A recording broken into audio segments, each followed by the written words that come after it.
नमस्कार मित्रों, पराशर ज्योति संस्थान के यूट्यूब चैनल पर आपका फिर से स्वागत है। मैं हूं एक बार फिर बब्बन कुमार सिंह। मित्रों, आज जो है हम गुरु जो है मिथुन राशि में आ रहे हैं और मिथुन राशि में गुरु जब आते हैं तो अपने देश के लिए ये बहुत महत्वपूर्ण या अहम बिंदु होता है, एक तरह से प्रस्थान बिंदु होता है। और आज जो है हम आज इसके बारे में चर्चा करेंगे। आज हम जनरल बात नहीं करके हम बताएंगे कि पिछले अतीत में जब जब आए हैं, खासकर 20वीं सदी और 21वीं सदी, अभी 21वीं सदी चल रही है, 20वीं सदी में 20वीं सदी से 21वीं सदी का हमने अध्ययन किया है। जितने बार आए हैं तो एक महत्वपूर्ण पड़ाव साबित हुआ है और एक तरह से कहीं ना कहीं एक नए युग का एक तरह से पदार्पण का आभास होता है। चाहे वो सबसे पहले 1906-7 में दिख रहे हैं जब बदलाव 6-7 में मिथुन में गुरु आए हैं, चाहे अभी क्या कहते हैं जब आ रहे हैं 25-26 में, तो ये है। इसमें दो महत्वपूर्ण चीज बता देता हूँ कि इसमें सबसे महत्वपूर्ण चीज है कि इस बार जो है गुरु अतिचारी हो रहे हैं, आ रहे हैं और अतिचारी हो रहे हैं। अगले 5 महीने में ये मिथुन राशि को क्रॉस करेंगे। इस तरह से अभी जो मैंने 20वीं और 21वीं सदी का जो देखा है उसमें केवल 2 बार 42-43 में और इस समय 54-55 में 2 बार अतिचारी मोड में रहे। तो 42-43 में तो घटना हुई है, भारत छोड़ो आंदोलन एक महत्वपूर्ण घटना थी और जिसने एक तरह से भारत को आजाद होने में बहुत बड़ी महत्वपूर्ण भूमिका निभाई और अंग्रेजों ने तय किया लगभग भारत छोड़ो आंदोलन के बाद कि भारत उनको छोड़ना है। तो उस तरह से ये 2 ही बार हुआ है। जहां तक 54-55 में है तो मेरा अपना आकलन है कि एक तरह से नेहरू का जो आकर्षण था वहां से डिट्रिब्यूट शुरू हुआ है। एक तरह से नेहरू का आकर्षण वो है। हम विस्तार से साल दर साल हम बात करेंगे तो उस संदर्भ में अभी बात करते हैं। तो सबसे पहले हम शुरू करते हैं, यदि हम पुराना डाटा लें तो सबसे पहले 6 और 7 की बात करें, 1906 और 7 में ये मिथुन में गुरु का गोचर हुआ। तो 6 और 7 की सबसे अहम जो घटना है, जो इतिहास की तरह से देखा जाए तो सूरत में जो कांग्रेस का अधिवेशन हुआ था उसमें गरम और नरम दल के बीच में कांग्रेस का बंटवारा हुआ था। आजकल जैसे असेंबलीज में आप या पार्लियामेंट में भी आपने देखा, पार्लियामेंट में उस तरह से नहीं देखा लेकिन असेंबलीज में आपने देखा होगा, चाहे तमिलनाडु असेंबलीज हो, यूपी असेंबलीज हो, जिस तरह से कुर्सी तोड़े जाते हैं, चप्पल फेंके जाते हैं। तो इस तरह की घटना 1907, 6 और 7 में हुई सूरत कांग्रेस में। और उसके पीछे पृष्ठभूमि थी कि मॉडरेट जो थे उस समय तक, जब 1885 में कांग्रेस की स्थापना हुई तो मॉडरेट ग्रुप का उस पर कब्जा था और वो लोग केवल पिटीशन के माध्यम से और अंग्रेजों के अधीन ही वो चाहते थे भारत में राज, क्योंकि वो मॉडरेट थे और ये हुआ था। तो एक तरह से 1892 में थोड़ा सा सुधार हुआ था, काउंसिल वगैरह बनाई गई थी, अंग्रेजों ने एक बनाई थी 1800। उसके बाद ये 6 और 7 में जो हुआ और उसके बाद आप देखेंगे 1909 में मॉर्लोमेंटो सुधार हुआ था और एक तरह से मुस्लिम बैंडेट वगैरह चीज किया गया था और सारी चीजें हुई थी। लेकिन ये आरंभ जो है वो यहाँ से हम आपको बताना चाहते हैं कि कांग्रेस का की बहुत बड़ी भूमिका है देश की आज़ादी में और शासन में भी। बहुत लंबे समय तक उन्होंने शासन किया भारत में, आज़ाद भारत में।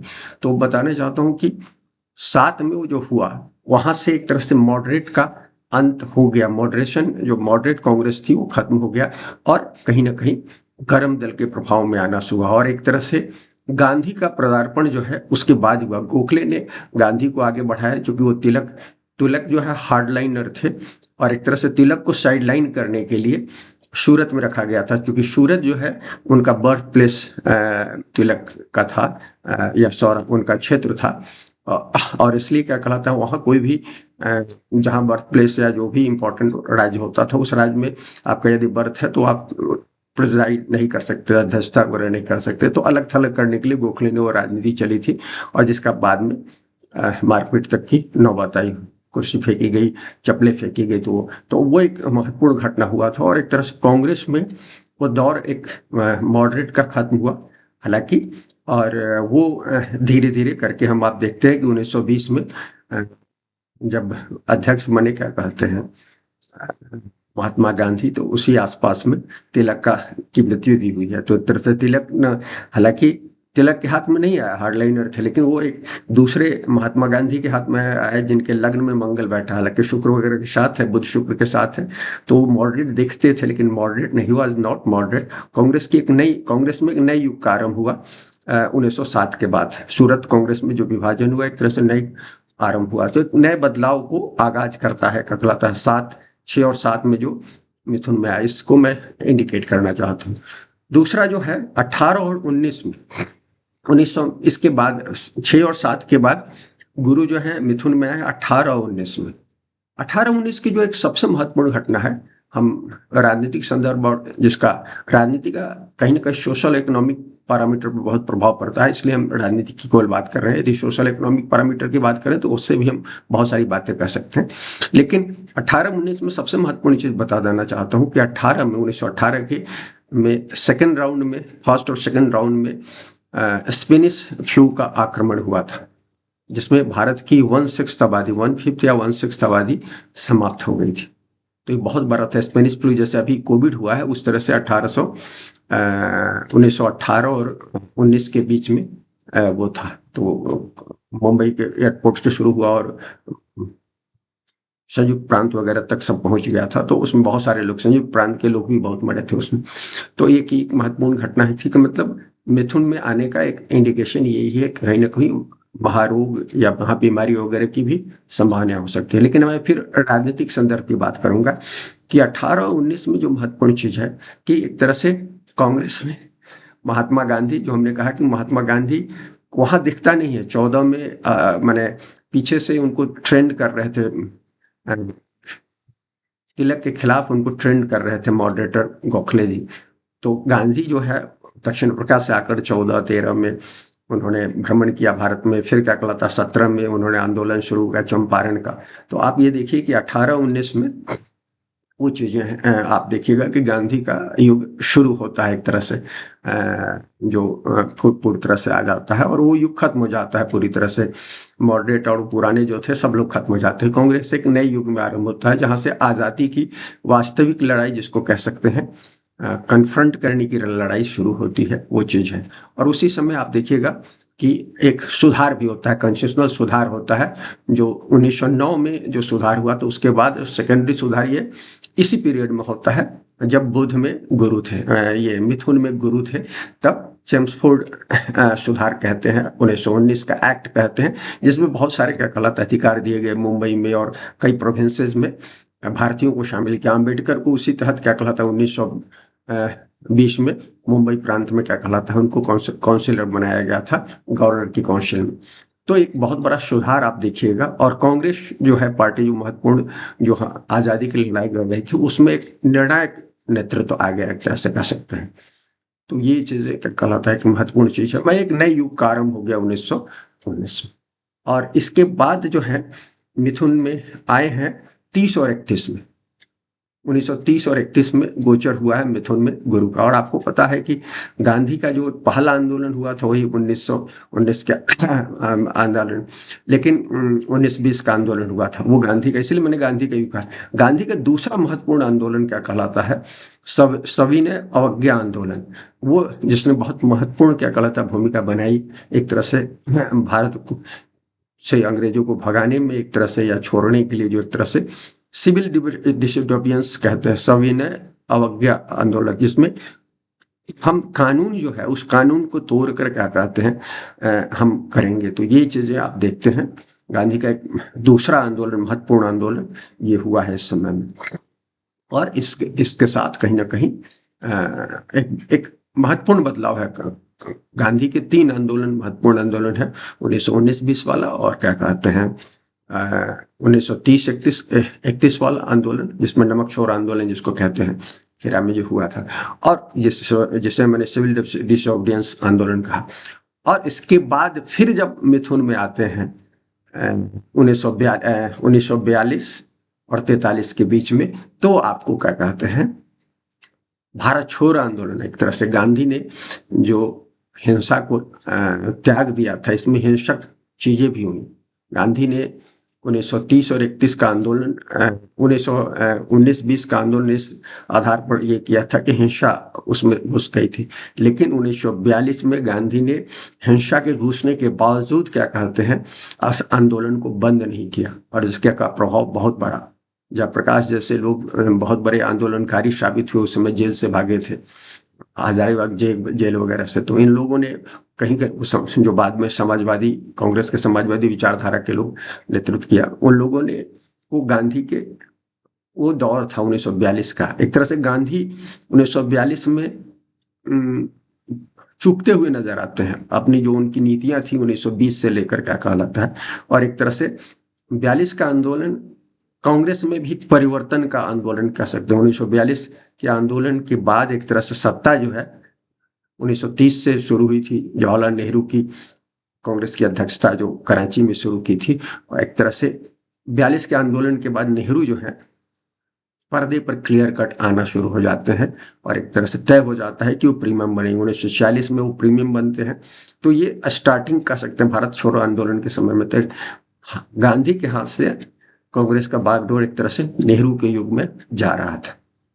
तो मैं मानता हूँ 1942 वाले आंदोलन को कि नेहरू के हाथ में जाता हुआ वो चीज दिख रहा है, जो जिसका अंतिम नेतृत्व का तरह से गांधी ने कहना चाहिए कि किया।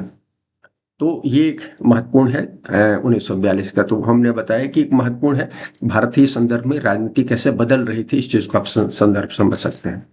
अब आते हैं हम क्या कहते हैं 1953 और 53 से 55 के बीच में 3 राउंड हुआ है। क्योंकि मैंने कहा ना कि 53 और 55 के बीच में जो 3 राउंड बुध का गोचर हुआ है, जिसमें मैंने कहा कि 54 और 55 के बीच में 19 अप्रैल से लेकर 9 सितंबर 1954, 19 अप्रैल 1954 से लेकर 9 सितंबर 1954 के बीच में, ये देखिए कितना समय हुआ, अप्रैल, मई, जून, जुलाई, अगस्त, सितंबर, लगभग 5 साढ़े 5 जैसा भी हो रहा है उस तरह 5 महीने में क्या कहते हैं मिथुन को क्रॉस कर गए थे गुरु। तो फास्ट फॉरवर्ड मोड में अभी जो चल रहा है अतिचारी मोड में होने वाले हैं। तो अतिचारी मोड का पहला प्रदर्शन है। लेकिन उससे पहले 54 में क्या कहलाता है थोड़े दिन के लिए वृषभ से आए थे और फिर वक्री होकर चले गए थे। लेकिन रियल ये है 54 और 55 के बीच में। तो 54-55 को या 53 से आप 55 के बीच में देखेंगे।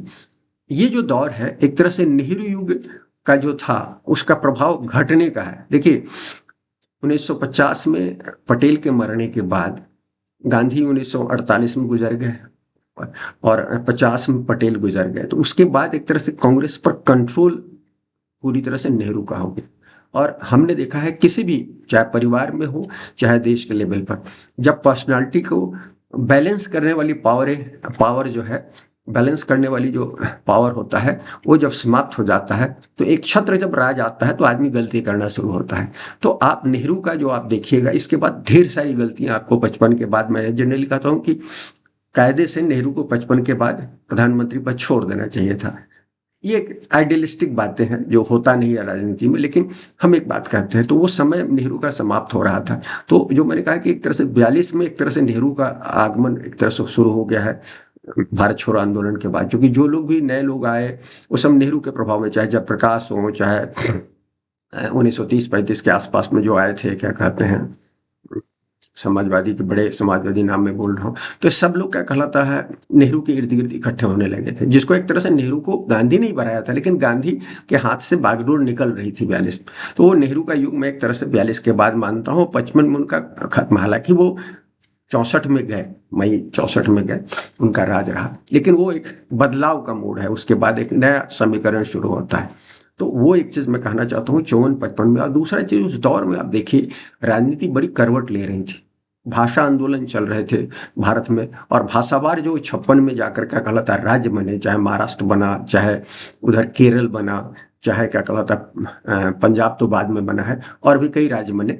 तो ये जो भाषा के आधार पर बने ये नेहरू ने, लेकिन उस समय बहुत सारे आंदोलन मैं देख रहा था कि 54-55 में केरल में जो कन्याकुमारी शामिल हुआ, क्या कहते हैं तमिलनाडु में शामिल किया गया, क्योंकि वो तमिल बहुल इलाका था, लेकिन मूल रूप से वो इलाका केरल के पास का था। और केरल क्योंकि वहाँ सरपास कर गए थे मलयाली भाषा को तमिल भाषा, तो उसमें से दो तो 6-7 ताल्लुक था, 6 या 7, जिसमें 2 ताल्लुक को तो राजनीति करके और जो आजकल यदि आप पढ़िएगा तो सेकंड चीफ मिनिस्टर थे, केरल का नाम मैं भूल रहा हूँ, तो उन्होंने करके वहाँ तो वापस रीबैलेंस कर लिया था मलयाली को, लेकिन जो 4 बच गए वो कन्याकुमारी जो जिला है तमिलनाडु का, वो मूल रूप से तमिल बहुल ही रहा और वो एक तरह से लास्टली चला गया उसमें। तो उस तरह के आंदोलन था जिसमें हिंसा हुई और बहुत सारे लोग मारे गए थे। तो इस तरह की कई जगह हुई, तो वो सब चीजें, तो एक तरह से नेहरू का आकर्षण खत्म हो रहा था मैं कहूँगा 54-55 में, और ये इस चीज को इंडिकेशन था। और एक सबसे महत्वपूर्ण चीज इसको मैं बताना चाहता हूँ, नेहरू ने उस समय चाइना के साथ पंचशील समझौते किए थे, और ये बहुत बड़ी गलती मानी जाती है नेहरू की। प्रैक्टिकल डिप्लोमेसी में बहुत बड़ी गलती मानी जाती है कि पंचशील के धोखे में आकर, आइडियलिस्टिक थे कुछ मामले में नेहरू, तो आइडियलिज्म में आकर जो उन्होंने गलती की चाइना के साथ, एक तरफ तो उन्होंने आइडियलिज्म किया, दूसरे तो इसको तिब्बत के नेता को यहाँ शरण दी 57 में आकर, तो ये 1957 में, तो वो सारी चीजें कंट्रास्ट दिखता है। तो ये जो वहाँ की राजनीति की प्रेशर, पुल एंड प्रेशर की जो प्रैक्टिसेज होती है राजनीति में, उसके प्रभाव से, लेकिन मैं मानता हूँ कि वहाँ से प्रभाव खत्म होता है नेहरू का। हालांकि वो रहे, उसके बाद भी रहे। तो यहाँ एक महत्वपूर्ण चीज है, हालांकि यहाँ किसी की सत्ता नहीं बदली है, सीधे सीधे सत्ता नहीं बदली है, रीजनल लेवल पर सत्ताएं बढ़ी है, कई जगह रीजनल लेवल में सत्ताएं बदली हैं, लेकिन और नहीं देखी है। लेकिन यहाँ मैंने नेहरू का एक तरह से प्रभाव कम होने लगा। एक तरफ तो हमने देखा है कि पटेल के जाने के बाद प्रभाव बढ़ा, और दूसरी तरफ प्रभाव बढ़ने से जो गलतियां करना शुरू किया उसके कारण उनका प्रभाव घटना शुरू हो गया, उन लोगों का मुंह भंग शुरू हो गया, जो लास्टली 1962 में जब भारत चाइना के बीच हुआ और भारत की हार हुई, तो उसके बाद बड़ी तेजी से मुंह भंग हुआ। लेकिन लोगों को नेहरू का कैरेक्टर या उनकी जो कमियां हैं वो कमियां दिखने लगी थी। तो ये एक महत्वपूर्ण चीज बताना चाहता हूँ ये 53 और 55 के बीच। इसके बाद जो है मिथुन में गुरु का गोचर हुआ है 65 और 66 के बीच में, और 65-66 में नॉर्मल गोचर हुआ है, जैसे ये हुआ है। इसमें एक महत्वपूर्ण घटना हुई है कि, हालांकि देखिए ये घटना हुई है, शास्त्री की मौत जो हुई है टॉरस में, 3 दिन का अंतर है। 3 दिन के शास्त्री के मौत के बाद 3 दिन के बाद गुरु आए हैं मिथुन में। तो इंद्र, मैं इसको कहता हूँ कि शास्त्री को मैं किसी युग के रूप में नहीं देखना चाहता हूँ, नेहरू युग के ही एक बीच के जो स्टॉप गैप अरेंजमेंट होता है उसमें प्राइम मिनिस्टर थे। लेकिन जहां तक इंदिरा गांधी की बात है, तो इंदिरा युग का आरंभ होता है। इंदिरा युग का आरंभ कहना चाहिए कि यहाँ से शुरू होता है 1965-66 में। इंदिरा गांधी बनती है, उनके मरने के बाद, शास्त्री के मरने के 10-12 दिन के बाद गुलजारी नंदा कुछ दिन के लिए रहते हैं, और उसके बाद इंदिरा गांधी बनती है। तो इंदिरा युग आरंभ होता है एक तरह से, तो एक नए युग का आरंभ होता है कहना चाहिए, वो ये है। तो ये एक है। और फिर देखिए इसके ठीक 11 साल के बाद, 12 साल के बाद, जब क्या कहते हैं गुरु जब आते हैं 17 जुलाई 77 से 4 अगस्त 1978 के बीच में रहे, और इंदिरा इससे जस्ट 2-3 महीने पहले मार्च में, ये जुलाई में आए हैं गुरु।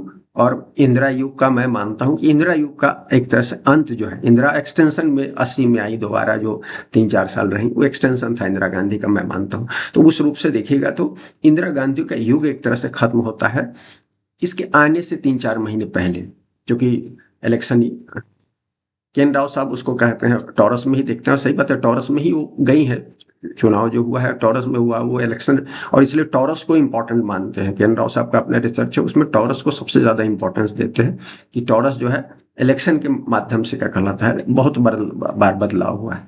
तो ये चीज है, लेकिन मैं मानता हूँ कि ये एक नए बदलाव का है, और एक नए तरह की राजनीति जो 67 से शुरू हुई थी, और वो एक तरह से कहना चाहिए कि हमने 66-67 से शुरू इंदिरा के ज़माने में, लेकिन अंडर करंट थी उसका, एक तरह से सत्ता के संदर्भ में राजनीतिक रूप से उसका कब्जा हम 77 में देखते हैं जनता पार्टी के रूप में। तो जनता पार्टी का दौर आता है, वो मार्च में शुरू होता है, लेकिन ये उसका प्रभाव जो है, नई चीज़ें, वो मिथुन में गुरु के आगमन के समय होता है। तो ये 77 और 78 के बीच की बात मैं बताया। इसके बाद क्या कहते हैं,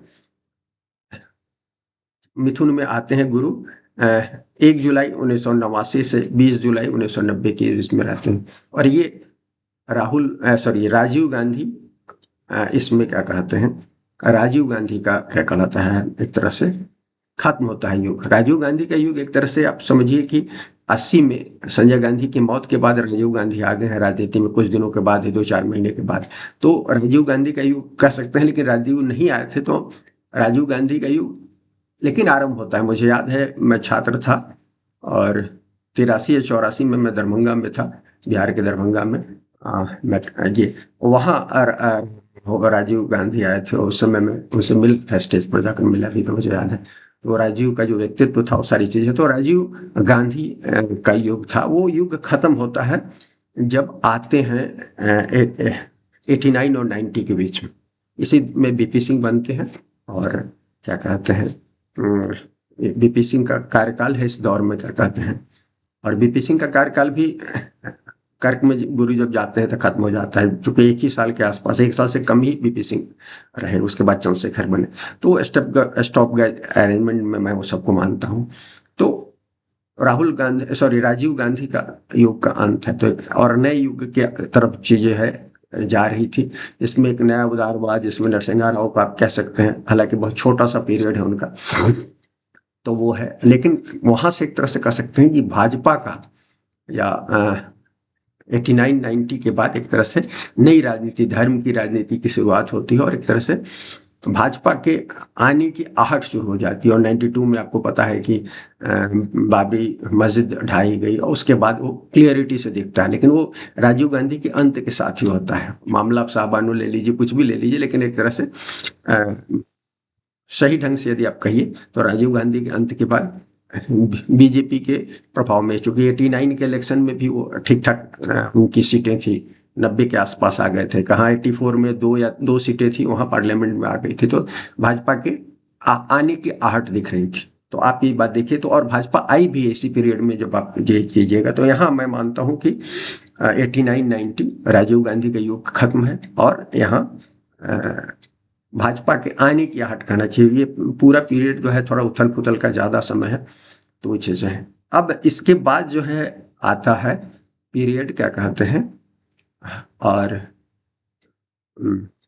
2001, 2001 और 2, 15 जून 2001 से लेकर 4 जुलाई 2002 के बीच में मिथुन का ये हुआ है, क्या कहते हैं, गोचर हुआ। और इस दौर में अटल जी 96 में बने थे 13 दिन के लिए, जो सरकार नरसिंह राव के बाद 13 दिन की सरकार बनी थी अटल जी की। लेकिन उसके बाद वो हो गए, फिर 98 में आए और 98 से लगभग 2004 के बीच में, 98 या 99 में आए और वो 2004 तक उनकी सत्ता रही। तो इस समय अटल युग का एक तरह से कहना चाहिए कि एक तरह से खत्म होने का, माने भाजपा का जो मॉडरेट स्वरूप था उसके खत्म होने का। क्योंकि भाजपा हालांकि आडवाणी के नेतृत्व में आ चुकी थी 89 में, लेकिन एक मॉडरेट फेस उसके सामने था वो अटल जी का। तो अटल जी का शासन भी रहा, वो हार्डलाइनर आडवाणी नहीं बन पाए उस दौर में।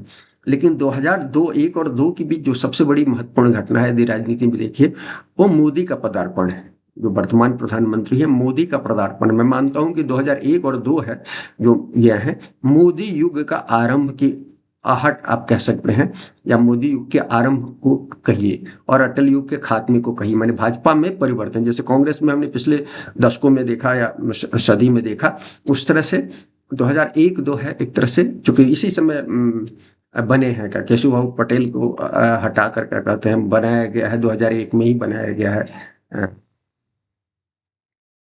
वो जो कुंभ में चले भूकंप आया था, भूकंप के बाद मोदी जी को बनाया गया था। मोदी जी का आगमन हो गया और राजधर्म वाली जो अटल जी का वो स्टेटमेंट है, उस स्टेटमेंट के बाद भी उनको नहीं हटाया गया। मतलब क्लियर था कि आने वाला जो समय है मोदी का था। कोई भी दूरदर्शी था 2001-2 में मोदी के उस उभार को देखकर समझ सकता था कि मोदी आने वाले समय में, खासतौर पर अगले 2-4 सालों में अनुमान लगा सकता था कि मोदी प्राइम मिनिस्टर हो सकते हैं या इस देश के कर्णधार हो सकते हैं, जो आगे हम देखेंगे। फिर अगला इस 2001-2 में मोदी का शुरुआत में कहता हूँ, ये अटल जी के युग का अंत और मोदी की शुरुआत का ये शुरुआत कहता हूँ। और ये जो है जब 2013-14 में 30 मई 2013 से लेकर 18 जून 2014 के बीच में ये गुरु आए हैं मिथुन में, और यही समय है मोदी जी प्राइम मिनिस्टर बने। तो आप बहुत सारे लोग मोदी जी को प्राइम मिनिस्टर के संदर्भ में देखेंगे, प्राइम मिनिस्टर, लेकिन मोदी का युग का आरंभ 2001 से मैं मानता हूँ, 1 से 2 के बीच में वहां से शुरू हो गया है। और प्राइम मिनिस्टर के रूप में पूरे देश में, हालांकि पहले से वो कुख्यात विख्यात सब कुछ रह चुके हैं, तो वो एक तरह से वो मानता हूँ। तो प्राइम मिनिस्टर बने हैं इस समय में जब मिथुन में आया है। और कह सकते हैं बीच का जो 10 साल का समय है, कांग्रेस आई थी अटल जी के खत्म में, स्टॉप गैप गारंटी में, तो कांग्रेस का एक तरह से वहां से, या आप मनमोहन कह सकते हैं, मनमोहन सिंह युग, उसको मैं मनमोहन सिंह युग नहीं कहता हूँ, ठीक है, उदारवाद का वो प्रणेता था, वो सब चीजें, लेकिन मैं मोदी के युग को 2001, मनमोहन सिंह की जगह उसको, मनमोहन और सोनिया की जगह मैं इसको मोदी के युग के रूप में देखूंगा। उसका एक्सटेंशन है 2001 में, क्योंकि उनका एक तरह से प्रमोशन होता है, देश के क्षितिज पर आते हैं मोदी जी, तो ये चीज है। अब इसके बाद हम आ गए हैं इसके बाद जो है 2013-14 के बाद अभी गुरु का हो रहा है, और ये फास्ट फॉरवर्ड मोशन में हो रहा है, अतिचारी रूप में हो रहा है, और इसलिए ये बेहद महत्वपूर्ण है देश की राजनीति के संदर्भ में। और मैं इसलिए भी इस चीज को जोड़ना चाहता हूं कि जब मोदी जी आए थे, सूरज की दशा चल रही थी, और भाजपा के कुंडली में 10वें भाव में सूरज, हालांकि वो मृत्यु भाग बाद में है, मृत्यु भाग में, लेकिन वो वहां से उस शासन में आए थे। और उसके बाद कुछ दिनों के बाद, 6 महीने साल भर के बाद चंद्रमा की दशा शुरू हुई थी। 10 साल की दशा होती है, तो चंद्रमा की दशा अब खत्म होने वाली है, भारत की चंद्रमा की दशा खत्म होने वाली है। और कई लोग मानते हैं कि मोदी जी मूल रूप से सत्ता में इसलिए आए थे कि वो कमर्शियल और इस तरह से, मैंने बिजनेस क्लास के वो रिप्रेजेंटेटिव थे, और उस चीज को वो रिप्रेजेंट कर रहे थे। वो हिंदुत्व के लहर के नाम पर आए, लेकिन मूल रूप से उस चीज को रिप्रेजेंट कर रहे थे। और चूंकि चंद्रमा वश बोला जाता है बहुत से ये चीजें, तो वो चीज अब खत्म हो रहा है। अब मंगल का समय आ रहा है, रियल सेंस में मंगल का सितंबर में शुरू हो रहा है, भारत की दशा जो 7 साल की है। और ये दशा जो है बड़ा उतार चढ़ाव की दशा है, सितंबर 2025 में, और ये इसी पीरियड में शुरू हो रहा है जब गुरु मिथुन में रहेंगे। तो ये जो है क्या कहलाता है, ये महत्वपूर्ण है कि भाई इस दौर में जब शुरू होगा, क्योंकि 18 अक्टूबर तक ये गोचर है, 5 महीने का शुरू का, जो अभी 25 में जो हो रहा है, 14 मई से लेकर 18 अक्टूबर के बीच में गोचर है। उसके बाद 1.5 महीने के लिए वो कर्क में जाएंगे। तो लेकिन भारत की जो दशा है, मंगल की दशा शुरू हो रही है, तो ये बहुत महत्वपूर्ण है। और ये बता रही है कि सत्ता में, यहाँ भाजपा में, सत्ता में, सब में परिवर्तन होना है, और एक नए युग का आरंभ हो रहा है। अभी ये होता है कि नए युग के कौन होंगे, लेकिन एक चीज मान लीजिए, क्योंकि मोदी युग बहुत लंबा युग मैं मानता हूँ, 2001 से लेकर अभी तक का युग मानता हूँ, तो आप 24-25 साल का पीरियड रख लीजिए। और जैसे नेहरू युग के संदर्भ में आप देखिए, या इंदिरा युग के संदर्भ में देखिए, तो जब बड़ी हस्ती जब जाती है, तो बीच में कुछ स्टॉप गैप अरेंजमेंट होता है। तो ये चीज देखिएगा, सत्ता में अस्थिरता रहेगी। अभी जो सत्ता होगी, चाहे भाजपा की सरकार बने या दूसरी पार्टियों की सरकार बने, ये कहीं ना कहीं एक, मैंने जो भी लीडर होगा वो बहुत अस्थाई नहीं होगा, उसका अस्थाई तो नहीं होगा, क्योंकि वो कद वो नहीं, या वो किस्मत लेकर नहीं आए, जैसा नेहरू लेकर आए, इंदिरा लेकर आई, चाहे अभी मोदी जी लेकर आए। तो ये दूसरे लीडर के पास उस तरह की स्थिति अभी फिलहाल किसी भी लीडर की स्थिति नहीं दिख रही है। लेकिन कोई ना कोई लीडर इसमें होगा छुपा हुआ, जो अगले 7 सालों में डिसाइड हो जाएगा। अंत में हो सकता है मंगल की दशा के अंत में हो जाए, क्योंकि राहु की 18 साल की दशा मिली है, तो राहु की दशा के समय में कोई भारत में कोई प्रोमिनेंट फिगर आए, जो जिसका राहु वाली पर्सनालिटी हो, और वो सब सारी चीजें हो। अभी भारत में एक तरह से पहले क्रम में दशाओं का चल रहा है, क्योंकि शनि की दशा से भारत की आज़ादी शुरू, भारत की आज़ादी के समय में शनि जो है 18 साल से ज़्यादा का शेष बचा हुआ था, बैलेंस। तो शनि की दशा से शुरू हुआ, और अभी हम मंगल की दशा में पहुंचे हैं। तो अभी जब तक हम शनि की दशा तक नहीं पहुंचते हैं, तभी पहली साइकिल में हम गुजर रहे हैं। तो राहु की पर्सनालिटी के बारे में हम नहीं कह सकते हैं। भारत की कुंडली में लग्न में राहु बैठा हुआ है, तो कुछ नई महत्वपूर्ण चीजें होने जा रही है। आप तय मानकर चलिए कि 2025-26 में बदलाव होगा भारतीय और युग के संदर्भ में। मैं इसको एक नए युग की ओर जा रहा है, और इसमें देखिए कोई कुछ नहीं कर सकता है। नेहरू अपने युग की उपज थे, इंदिरा अपने युग की उपज थे, क्या कहते हैं मोदी जी अपने युग की उपज थे। अब नया युग आ रहा है और नए युग में नए लीडर की जरूरत होगी, तो नया लीडर बनेगा। सोचिए, अंदाज लगाइए। फिलहाल हमने आपको बताया कि भारत में कैसे मिथुन राशि जो है बदलाव को, युग संदर्भ में बदलाव को बताती है। मित्रों, यदि वीडियो पसंद आए तो लाइक करें, शेयर करें, चैनल को सब्सक्राइब करें। शुक्रिया मित्रों।